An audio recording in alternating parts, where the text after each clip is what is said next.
Welcome to Bound by Books. I'm Marianne Maria, and I write paranormal romance and paranormal romantic suspense and all things that go bump in the night. And today I am joined by Sherri Hayes. Hi, Hey, Sherri. Marianne. Tell everybody Hi, about you. I'm Sherri Hayes, and I write steamy contemporary romance and BDSM erotic romance. So I push the sexy scale when it comes to romance. So You, steam is the name of the game of you me. certainly do. Anyway, today Oh, today we are talking about writer expectations versus mhm. reality. And I think Yes. if you don't really know what we mean by that, I think for my own personal explanation or take on that, it could be setting a specific word count that you have to hit every day, Mm, or saying, oh, I'm going to write for 2 years and then hit a list, mhm. or I'm going to be making X amount of money by X amount of time. Right. There's your expectation and then there's reality. So See, when I think about writer expectation versus reality, I think that the first thing that comes to my mind is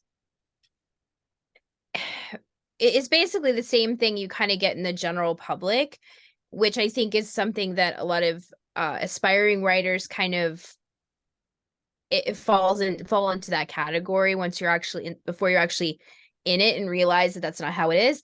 But you see all the big name authors. You see the Stephen Kings and the J.K. Rowlings and the, Stephanie Meyers and stuff like that. And you see them, selling millions of copies of their books and getting, movie deals and all this kind of stuff.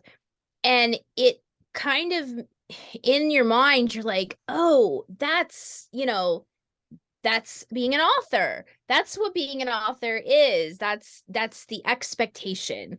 And what they don't explain to you or what they don't tell you and what the general public doesn't seem to understand as a whole, because I've been asked a million times if somebody's heard of me or if many of my books have been made in movies and all that kind of stuff, is that a fraction of a fraction of a fraction of authors yes, end up in that category. yeah, they are the less than 1%. Yeah, now I do think that that is expanding a little bit with places like Passion Flicks and Netflix, and that are actually taking on some more, if you do make kind of a big, if you do make a decent splash in the book world, they're a little more willing to look at you because they're realizing that, hey, it's a lot easier to write a screenplay from something when we already have this idea that's already kind of been fleshed out versus, coming up with something on their own because I don't know about you, but Hollywood has not come up with a lot of original ideas as of late. No, there's an awful lot of reboots going on of things that were, especially, Yes.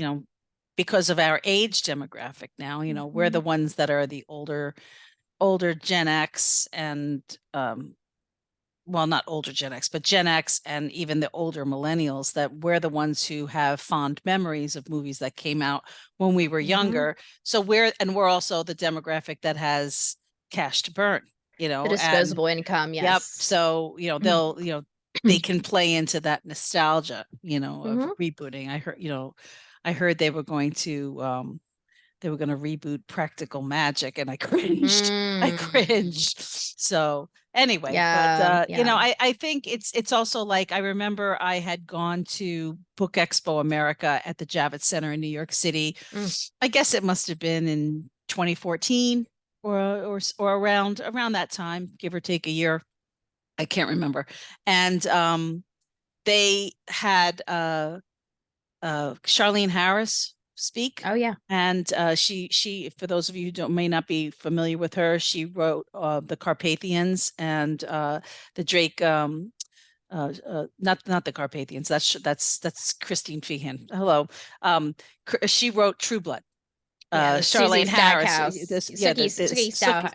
Sookie Sookie. Stackhouse Yes, not Southern Vampire Sookie. series. So, and she said that, she had so many people turn her down for 20 years, had so many publishers and agents turn her down. And then when she finally had one that hit, which was the Sookie Stackhouse Southern Vampire series, and then Alan Ball approached her to make True Blood out of it on Netflix. She says, you don't turn it down. And I remember distinctly, she said to all the publishers out there who turned me down, neener, neener, neener, because at that point, True Blood was humongous on, was a huge, huge, huge hit. So, Yeah. and then they had Diane Keaton come up, and she had put out a book that was dedicated to her mom, and it was because her mother was suffering from Alzheimer's so badly, and it was just a memoir. And I thought to myself, they're publishing her memoir, and there's so many people here in this audience who are talented writers who can't even get a foot in the door, in terms of what the expectation is. But because she's Diane Keaton, whether or not she was able to actually put pen to paper and form, words, and sentences and paragraphs and flow and everything that we talk about when it comes to writing, her book was published because it's a built-in audience. So, Right. There are this people is, who will read her no matter what, just because she is who she is. right. Yeah. Right. So, I mean, this is, I think, what we're talking about is the expectation of being able to make a quick buck really fast, and or be in the trenches. And I think for most of us, it's like a roller coaster. You have years where your sales are up, and then you have years where your sales are down.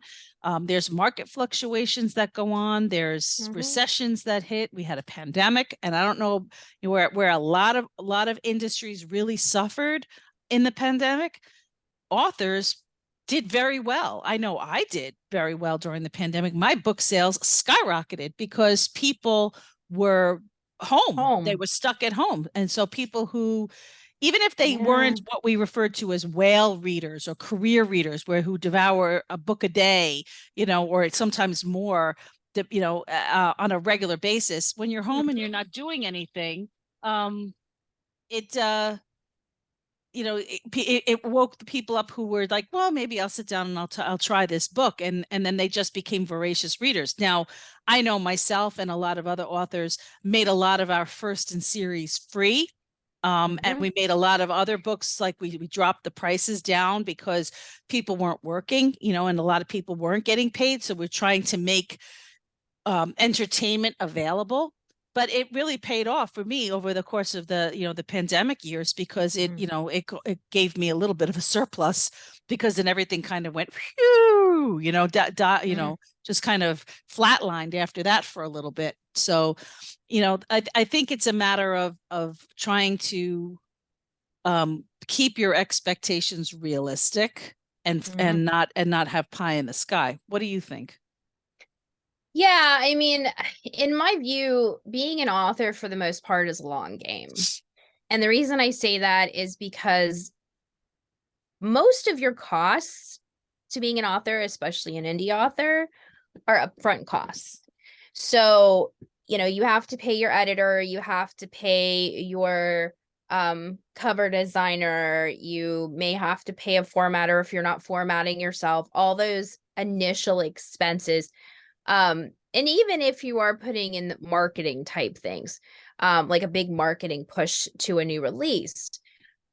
But after that, I mean, it kind of coasts a little while. You do have to put some marketing dollars in it here and there, and every, strategically, hopefully you're strategic about it.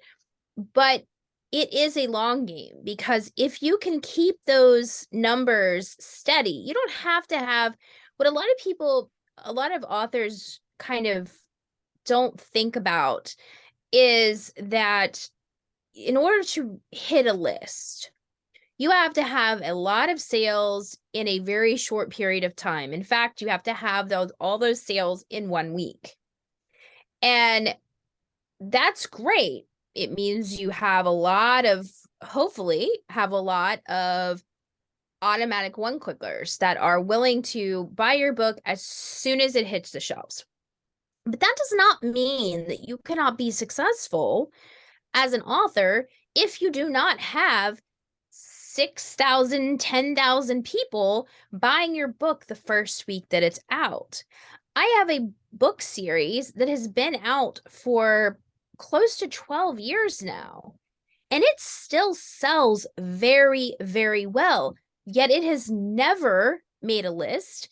And I have sold close to 20,000 copies of that series, but it has never hit a list because those 20,000 sales have been over the course of the last 12 years. Yeah, I mean, I remember meeting at RT. I met Kate Douglas, and she writes romance, and she's been around for a very, very, very long time, and she has sold. We're talking, probably hundreds of thousands of books over the course of her career, and she has never hit a list, but yet she's a headliner, and she's an A-lister in terms of books. So hitting a list, while it becomes a personal status symbol, right? Well, it becomes a personal benchmark for some people. I mean, I haven't hit a list. I've hit Amazon bestseller. I've hit Amazon bestseller in the US. I've hit it in Australia. I've hit it in Canada.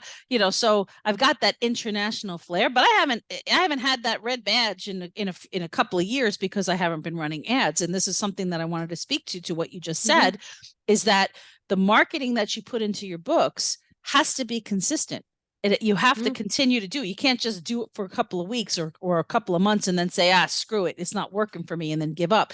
You have to be very diligent and actually pay attention to it almost on a daily basis to track what's happening. And we were talking about this when we had our podcast group meeting yesterday, and that it's a lot of babysitting that you have to do when it comes to doing your watching your ads and your ad spend and your click, the cost per clicks and your impressions. And, if something goes above a certain amount, to pause it and tweak it. And, and the same thing, like you could have one campaign where then you have, 20, 30, 40, 50 ads under that one campaign, and you have to watch them. You don't have to do that many. I'm not saying you have to do that many. Anybody who tells you have to do something, ignore them.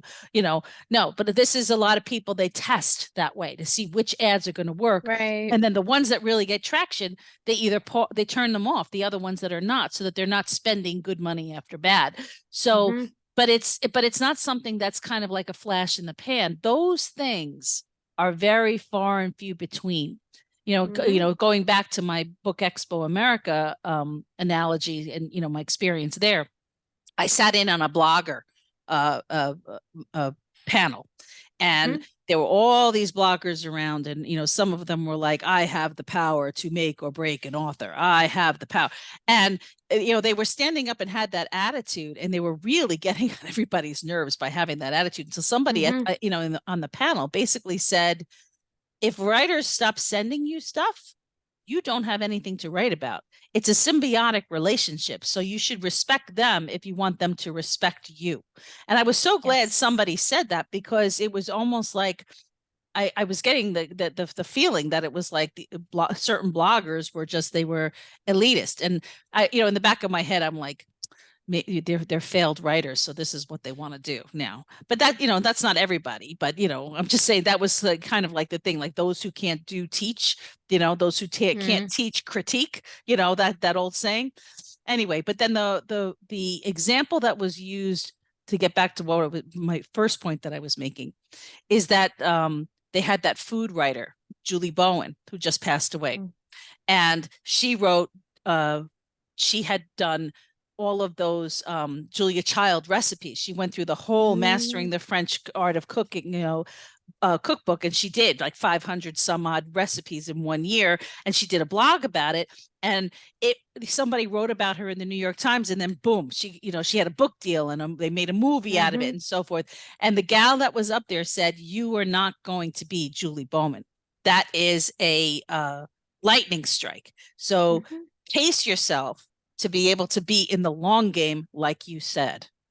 Yeah. And I mean, making it big is kind of a shot in the pan in a lot of respects. Now there are people who are just really, really, really good at marketing, Mm-hmm. and they're willing to throw money against the wall and see what sticks.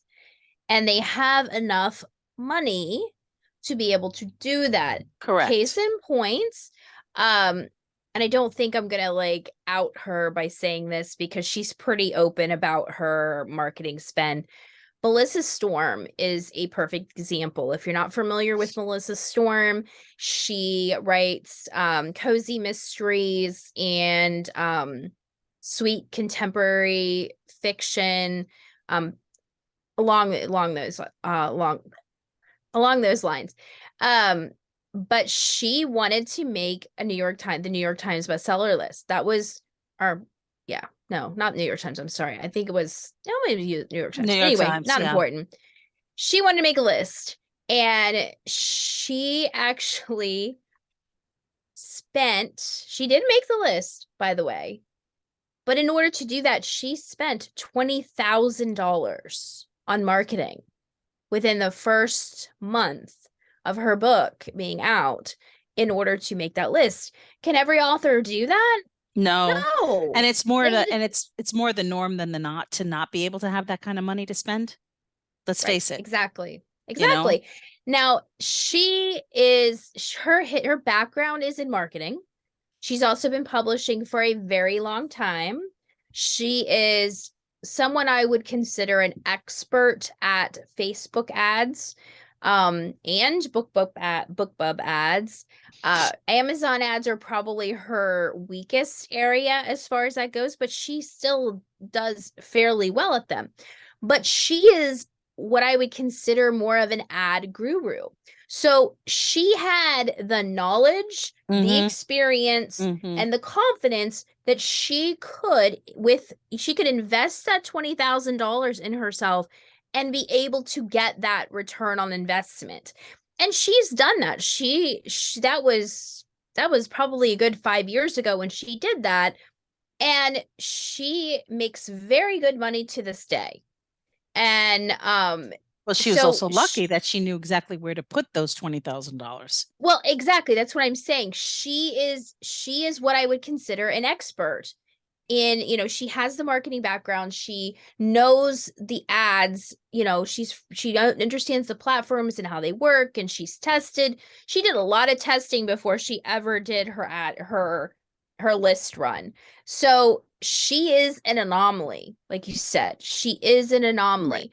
But again, we're talking, I guess that goes back to expectation versus reality, because people see, oh my goodness, she did all this, she made this list, and she was just determined to do it, and she did. And they don't look at the little details of the fact that, yeah, she did, but she had to spend $20,000 in marketing in order to do that.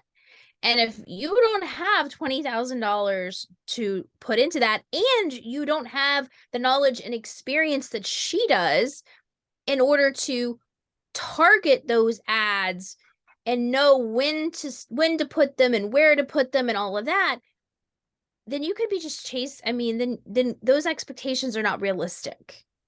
Well, I think anybody who's going to begin on this career path that you and I have been on for a decade. Mm-hmm. We've all had our ups and downs. Like I said, depending on your the amount of time you're going to put in babysitting your ads and babysitting the market and babysitting your, being out there on social media with your readers and keeping everything fresh and interesting and new. If that you don't put the time in to do that, then your ads are not going to pay off from you. And sometimes even if you do put the time in, they're not going to pay off for you. And that's where you may Mm-hmm. have to have somebody come in, and you might have to bite the bullet and pay somebody a couple $100 or maybe even $500 to take a look at what you've got, your product. Because if you're doing everything else right, then maybe it comes down to the product, whether or not your Amazon page, your author page is the way it's supposed to be, or your blurb is, telling the reader what the expectation of the book is supposed to be, your cover. These are things that you and I have discussed and the other gals in our group have discussed and so forth, because it's like a dance. Everything moves together well if you have all the pieces in place. So once you get all those pieces in place, and then you start your ad build, and you start off with a small ad spend and you grow from there, you can make a halfway decent, I don't want to say living, because I don't want to put that expectation return out on there. investment. Yes, a return on investment. You can actually, if you're going to spend $250 on ads by doing a bunch of ads at $5 a day, or $500 a month on, by doing, even more ads to do A/B testing, to test and see which ones are working, and turn some on, turn some off, tweak here, tweak there. You could probably double that money. That's not an unrealistic expectation. No. Doubling that money. And if it catches on, and you put even, you scale up then the ones that are working, you could then go from if you start with, say, $500 and you make 1,000, you could then bring it up to 1,500 or 2,000. So it's not unusual to be able to do that. It's the being able to make, $100,000 in a month or $50,000 in a month. That's like a lightning strike. That is like a lightning strike. Yeah, unless you're doing that small incremental thing with a lot of books. A lot of books. And I also think that, again, this is an expectation versus reality. There are quite a few indie authors that do make 6 figures a year. But that didn't happen overnight, first of all. And they have a lot of books. They also tend to have a large backlist. And they also, at that point, aren't usually doing it on their own. They have at least 1 or 2 assistants that are doing a lot. Like, they'll usually have an assistant that is a beta reader. So as soon as they write something, it goes off to, as soon as they finish a book, it goes to that beta reader, so they can go ahead and start working on that next book, because they're churning out books on a consistent basis. So there's a lot of, if you want to make 6 figures, it's not impossible as an indie author, but there is kind of a formula to it, and it's not something that's going to happen overnight. And it has to be intentional. You have to have, I know it's kind of we've said it before a million times, this is a business. You have to approach it as a business. If you want to approach it as a hobby, that's fine.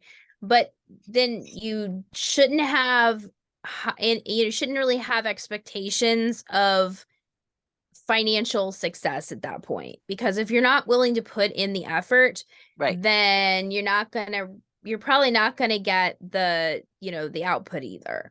So the other thing, you gotta balance that. The other thing we could talk about is how many books you should put out a year, because that's the other thing of writer expectation. I was just in a writer forum on Clubhouse, and they were talking about how back in 2014, 2015, 2016, that the biggest thing out there was rapid release. Rapid release. I remember it was the bane of my existence. Oh my goodness. When you and I started our marketing class together, where we first met, I believe it was it like 2018 that we started that, or 2019? I think it was fall of 2018, I think. Yeah. It was still something that was being talked about in that marketing class as a viable thing. But it's funny because I'm in this forum with 50 other authors that are on stage talking, and then, it's like a audio. It's not video. Yeah. And then there are other people. There had to be 50, if not more, people who were listening in to what we were saying. And the trend now is going towards longer books, and that we're putting them out, less. Like, so if you're going to be, instead of releasing a book that's 50,000 words every 6 weeks, now they're looking to put out a book that's 80,000 plus every 4 months, so that instead of putting out, 6 to 8 books a year, they're only going to be releasing 3 to 4 a year because they're longer, and they work the pre-orders as such because reader expectation is that that's what they want. They want the more detailed, more plot driven stories, as opposed to the hobby reads that were hot back in the middle teens. And so when you say writer expectation, I remember I was like, oh my god, I have to jump on this hamster wheel myself, and then it was like it was the fast, it was fast read, short read, funny read, dirty read. That was the hottest thing. If you could tick all those books, then your stuff would sell like hotcakes. So of course I changed gears from the longer, more plot-driven, detailed, character depth kind of stories that I was writing into these long novellas that ticked all of those boxes that I said: short, fast, dirty, funny. And yeah, they sold for a while, but I had readers come back to me just recently saying to me, we miss your old books. We miss the books that, the books that you used to write were so special. Not that we don't like the ones that you put out now, but we liked the other ones. There was something about them that was more magical. And it's because it took more time and more effort to actually craft them. So it's funny how it's kind of like the wheel has come around again. So, I wouldn't plant your feet on something and that would be like the hill you're going to die on, because things change. You know what I mean? Trends change and readers want certain things. And, I think that's a good, and this is, again, obviously in this podcast, we share our opinions. My personal opinion is that you do not follow trends as an author. You should not follow trends. And the reason I say that is because of your author branding. You are creating a brand. Now, if your brand is to write short, quick reads, that's fine. Then build your author brand around that and only do that. Right. Don't write long epic tales and intersperse them in between, because you're going to make more work for yourself on the marketing end, because your target market, because what the majority of what you're writing is quick, short reads, is going to be people who are looking for quick, short reads. Because there are readers, there's readership that's what they want. They just want to read something on the train, on the commute to work. Right. So they don't want to be sitting down, reading something for hours and hours and hours. They just want something that they can get done in maybe an hour commute or 2-hour commute, whatever it is. He reads. But you need to consider your author branding when you're considering what you're writing. I know the book I'm working on right now, I'm not planning on it being as long as my other books, because I do plan on them being it more of a long novella, short novel. But I'm still guessing that this book is going to be 50 to 60,000 words, which is technically a novel. Yeah, so 60, 65, yeah. Yeah. Yeah. So, at least as far as I'm concerned. Well, I think if you Google it, I think 50 is usually the considered cutoff. I think that's short for a novel. Yeah, but me too. 50 is, I think, where the actual technical cutoff is for most publishing people. But we'll see how it goes, because I am a pantser, so it is very possible that it will go longer. I tend to go into detail with my characters. I like to explore things. I don't like to gloss over certain issues. My readers tend to know my writing style is very much about character, emotion and the emotional journeys my characters go on. Exposition. So, yeah. So I again, I know that's what my reader expectations are. And I know that. Yeah. So I don't want to completely abandon that, even if I am looking to maybe do a little bit shorter of a story. I don't want to abandon that. So if I have to choose, if I get into a position where I have to choose shorter novel or keep on brand, I'm keeping on brand. Yeah.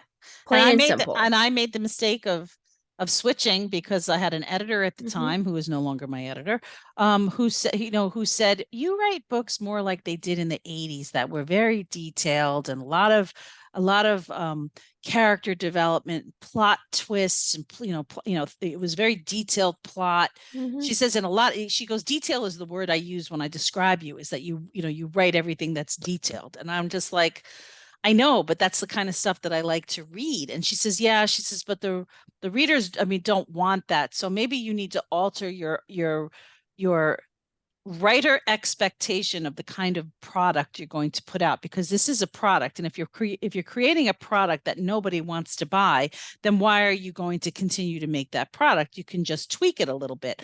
Well, tweaking a book that when you're normally writing anything is between between 75 and 95K, words, Mm-hmm. and then all of a sudden you're down at like 35 to 45. That's like cutting your book in half, and for the longer, Yeah. so I've kind of found a sweet spot. And this is something that I think is going to be the whole tone for what we're talking about, is finding your sweet spot in terms of expectation. I found my sweet spot in terms of novels, where I will try to keep, like 65,000 words is long enough for me to have enough meat to keep the details that I like to put into it. More tends to be a little bit more like 70,000 words, but I'll say 65, but yet it's still a short enough read that my hobby readers will say, yeah, we'll read a couple of extra chapters. It's no big deal. So Mm-hmm. I think, in terms of what we put in marketing, how we babysit that marketing, you got to find the sweet spot that works for you, and that's going to take time.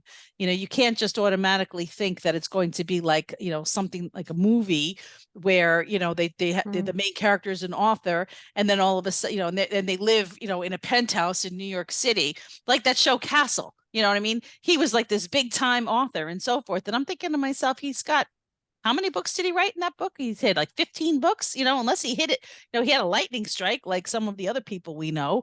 I mean, Stephanie Meyer, I think, Yeah. has only got 6 books out, but she wrote Twilight. So it's, Right. she was very lucky, very, very lucky.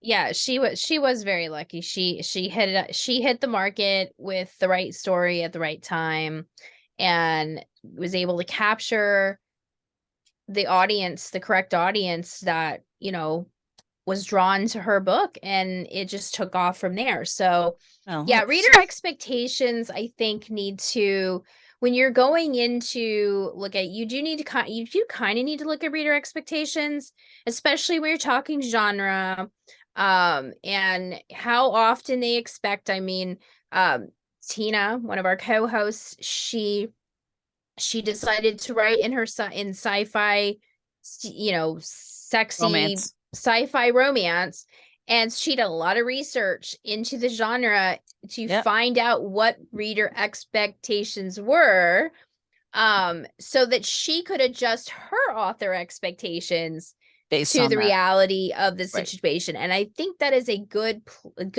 bit of advice to all those who are listening, or whether you are an aspiring author or you're in the thick of it.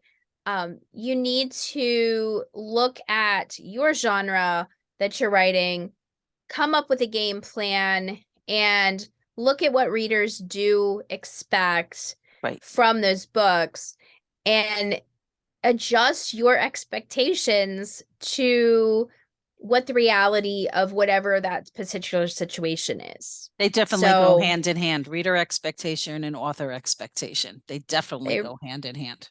they really, really do. So I think that's a good place to wrap things up. We are going to be taking a bit of a hiatus from the podcast. Yes. We are heading into the end of spring and the beginning of summer, and we are all very, very busy with other projects that are outside of the podcast, plus trying to keep on top of our own writing and publishing journeys. Yep. And it's convention season. So yes, it is convention season, but we have several of us are planning vacations, and we again book conferences, and we have one that is working on her dissertation. Yes, Tina will be Dr. Tina by the time. Yes. So soon enough. She is getting close to that. So she's working on that. So there's just a lot going on, and we don't want to shortchange you with kind of half done episodes just to do them. So we want to make sure we're giving you quality content. So we've decided that we are going to take a little bit of a break. And we will be back in the fall. Until then, there are over 100 episodes in our archive that you can go back and listen to, and glean all of the great information from our experiences over the years in publishing. And if you have any questions about this topic that we talked about, or any of our other topics, we do check our comments, and we're on YouTube as well. So you can, and all those episodes will stay up. They're not going anywhere. So feel free to leave a comment. We will still be checking them. Again, it's just a lot of work goes into making these podcasts and editing the podcasts before they go up.